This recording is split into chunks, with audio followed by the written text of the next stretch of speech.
بسم الله الرحمن الرحيم. السلام عليكم ورحمة الله وبركاته. معاكم عزة عواد من مطبخ عزة عواد. ازيكم يا حبايب قلبي، عاملين ايه؟ يا رب تكونوا بخير. ادعوا لأهل فلسطين وغزة، ربنا ينصرهم، ادعوا لهم. انتوا وحشتوني جدا. النهاردة هنعمل ايه؟ هنعمل فتة. الاول اللحمه الجميله اهي، بسم الله ما شاء الله ولا حول ولا قوه الا بالله العلي العظيم. رحت للجزار، انا بجيب من عند الليسي اللي في مدينه الهدى، في حدائق حلوان هنا في مدينه الهدى. لحمته مش عايزه اقول لكم، بصوا الجمال، بصوا الشكل، بصي شكل اللحمه. قلت له يا ليسي انا عايزه حته ناعمه، قال لي احلى حته ليكي يا حاجه. هنستعمل اللحمه، هنستعمل معاها بصل في تشويحها، وبعدين ازودها اوريكم هنعمل ايه.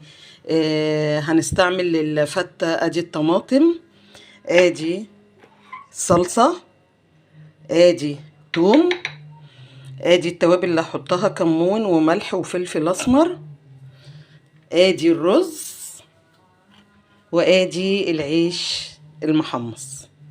خليكم معايا وهقول لكم هنعمل ايه، وصلوا على الحبيب.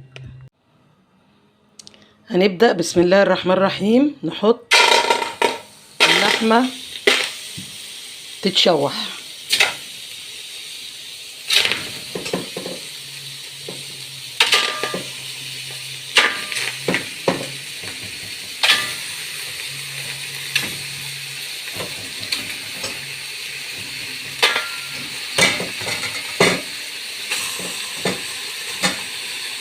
بسم الله الرحمن الرحيم.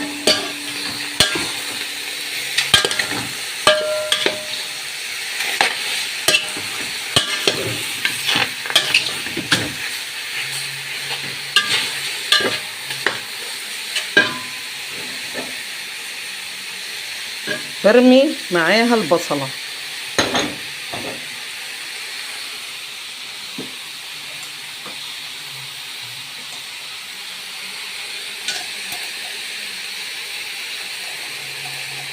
شوية فلفل أسمر، وهبدأ أقلب فيها لحد ما تتشوح. بصوا يا حبايبي، خطوة تشويح اللحمة دي خطوة مهمة جدا. واللحمة الحلوة بتعرفيها من ايه؟ وانتي بتشوحيها تحبي تشمي ريحتها، ريحتها جامدة. الله يبارك لك يا ليسي، الله يبارك لك. شايفين شكلها ولا ريحتها بقى؟ الخطوة بتاعت تشويح اللحمة دي مهمة جدا. عايزة تاخدي بقى من اللحمة شوربة حلوة، تعمل ايه؟ تزيديها بمية ساقعة، تزيديها كده بمية ساقعة مش بمية مغلية، تاخدي منها احلى شوربة، احلى شوربة. خليكم معايا وهقول لكم هنعمل ايه. بص يا حبايب، اللحمة وهي بتتسلق كده بيبقى فيه ريم على الوش كده، الريم ده كده لازم اشيله. ليه بقى؟ عشان يبقى طعم الشوربة حلو. بكل سهولة اهو، مفيش اي حاجة.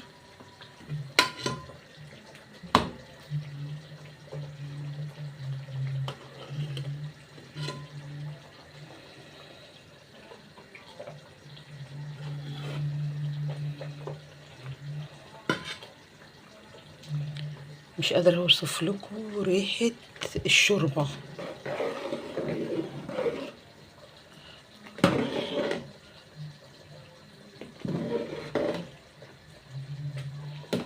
اللحمة تستوي بقى. انا عندي ولادي واحفادي بيحبوا ياكلوا اللحمة مسلوقة مع الفتة، ما بيحبوهاش متحمرة ولا اي حاجة. احط لهم اللحمة واحط لهم طبق شوربة ويشتغلوا بقى. اعمل الصلصة بتاعة الفتة. ادي الثوم، تمام،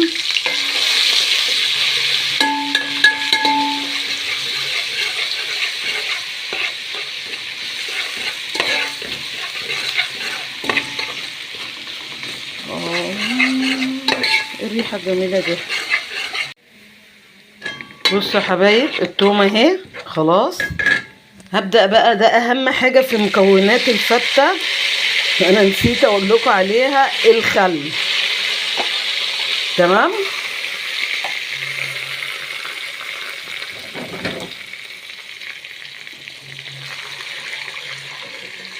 بعد ما بعمل كده بعمل خطوة مهمة قوي قوي، بشيل شوية من دول علشان بقلبهم مع العيش لما باجي اجهز الفتة.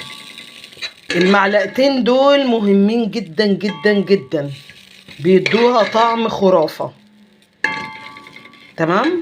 هبدأ بقى انزل بالصلصة ومعاها نص معلقة سكر، هحور فيها كده عشان اطلع المادة الحافظة. تمام. خلاص كده هنزل بالطماطم.